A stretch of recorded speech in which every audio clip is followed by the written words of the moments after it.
Do you have something in your house that makes you say, what were they thinking? Well, I do, and it's this ridiculous duct right here directly above my stove. Today, I'm going to fix that, and believe me when I tell you, there are some big surprises in this project. My name is John. Welcome to my money pit.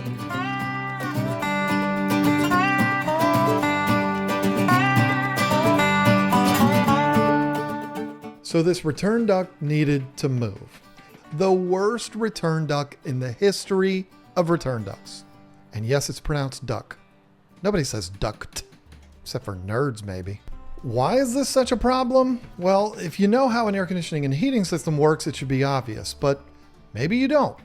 Not everyone grew up in a house with an air conditioning and heating man like I did. So for those people, I'll explain. In order for an HVAC system to work, it doesn't just blow air. It's got to take air in also. This is what the return duct's for. These suck air into the system, which is then heated or cooled and then sent out through a series of ducts throughout your house. Now that you know that, it's easy to see why this would be a problem. This is sucking air in that's full of moisture and grease from the stove. This wreaked havoc on the unit and the filter constantly stayed clogged. If the filter's clogged, there's no air to suck in and it really impacts the efficiency. And in an old leaky house like this, we need all the efficiency we can get. Given that I grew up doing this kind of work, I figured it'd be a super easy project I can complete in an afternoon. As my wife could tell you, there's no such thing as a straightforward, easy project in this house. Hell, even hanging a picture in this house practically takes a civil engineer just to make it look kinda straight. Anyway, let me tell you the plan I had, and then we'll talk about what actually happened. And that includes a surprise that's caused quite the debate in my house. The plan was simple. The main return duct was just on the other side of the wall from the stove, so I'd tap into that, run a 12-inch flex duct up into the attic and over the top of the whole kitchen, and drop it down as far on the other side of the room as I could. Even though I like crawling through attics about as much as I like watching season 2 of The Last of Us, it's a pretty simple plan. It was supposed to be. Everything started fine. I was able to drill a hole up through where the original duct was and then just go up into the attic, find the hole, and get the flex up there. No big deal.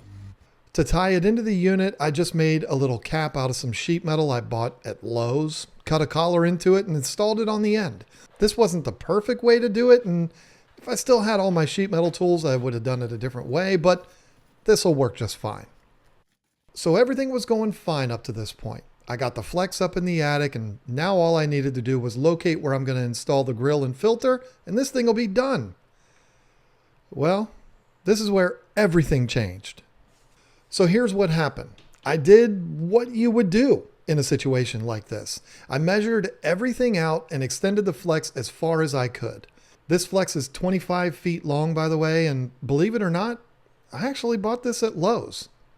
When I knew where the location of the new grill was going to be, I took a 16-inch long drill bit and ran it up through the ceiling, with the idea being I'd go up in the attic, find the drill bit, find out exactly where the trusses are so I don't cut into them.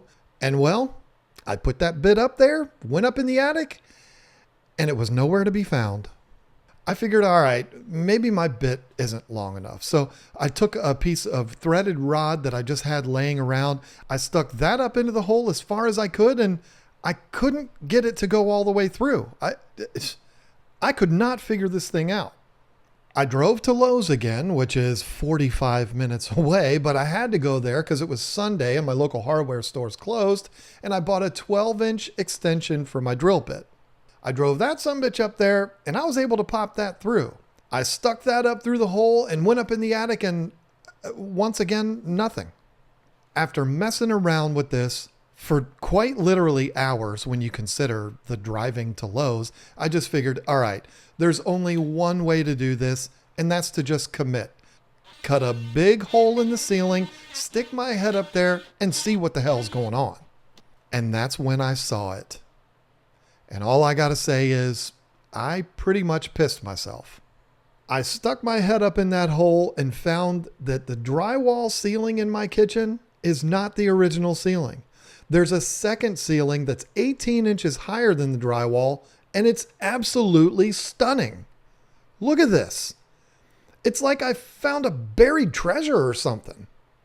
There's a super intricate wood ceiling in this kitchen that has all kinds of angles and raised areas and even an area that looks like some kind of gaudy star fixture.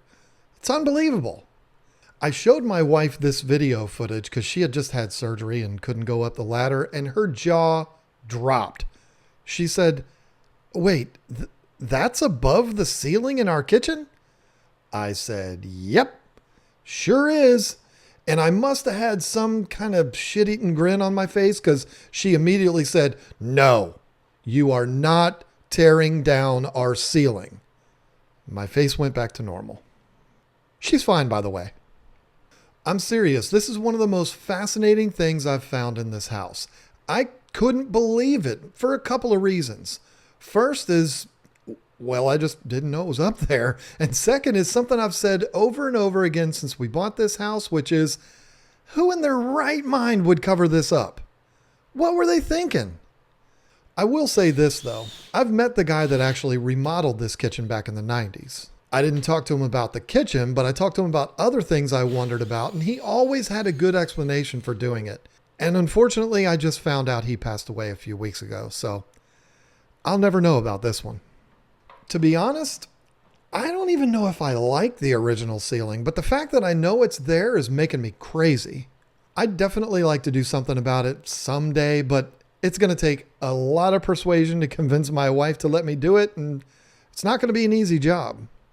There's all the framing, lights, and insulation, not to mention the drywall that would all have to be removed just to get everything exposed and then start the restoration process. It would be a monster, but I'm not going to lie. I want to do it someday. Plus, what's the saying? It's easier to ask for forgiveness than to ask permission. We'll see. Anyway, with the mystery solved, it was time to get back to work and do even more damage to this beautiful buried ceiling. I had to cut a 16-inch hole in it to run that flex through, which I know seems like the worst thing I could possibly do to this piece of history, but I was in it too far to stop now. Plus, if I ever remove the drywall and restore the original ceiling, I'll just put the return duct over the hole. It's really not a big deal. Once the whole ceiling drama was over, I got the flex through it, and that's when I found that the original grill that I had was too big. I wouldn't be able to install it without cutting into those trusses. That means another trip to Lowe's.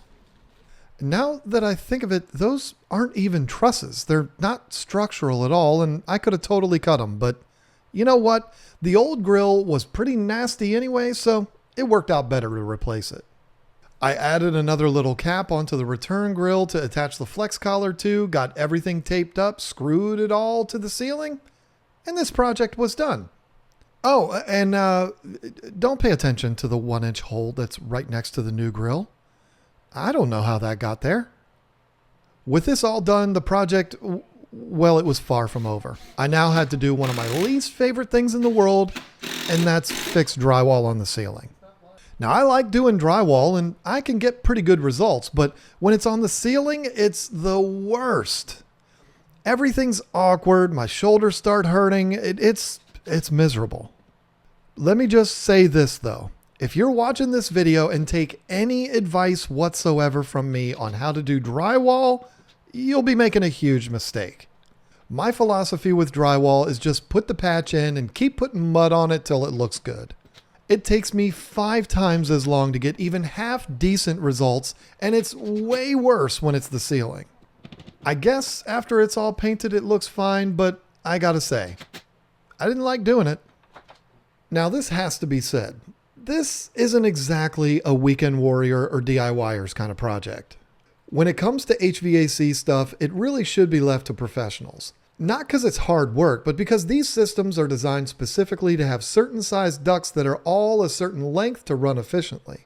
I'm certainly not the best duct man in the world, and I'm sure if this video gets any traction, there'll be plenty of HVAC guys that'll be critical of the way I did it, but rest assured, it's going to be fine. Not only did I grow up in the home of an HVAC guy, but my brother and brother-in-law did too, and those two were actually the guys that designed the systems to retrofit into homes. I consulted both of them and they both said this will work and it'll be way better and more efficient than it was originally. Oh, and working with sheet metal also comes with the risk of severe cuts on your hands, so do the right thing. Hire a pro, not someone like me. So there you go. What was supposed to be a simple project turned into what felt like National Treasure 3, but it was a lot of fun, and I'm glad I got to share it with you. Who am I kidding? It wasn't fun at all, but the ceiling's cool. Anyway, that's all. Bye.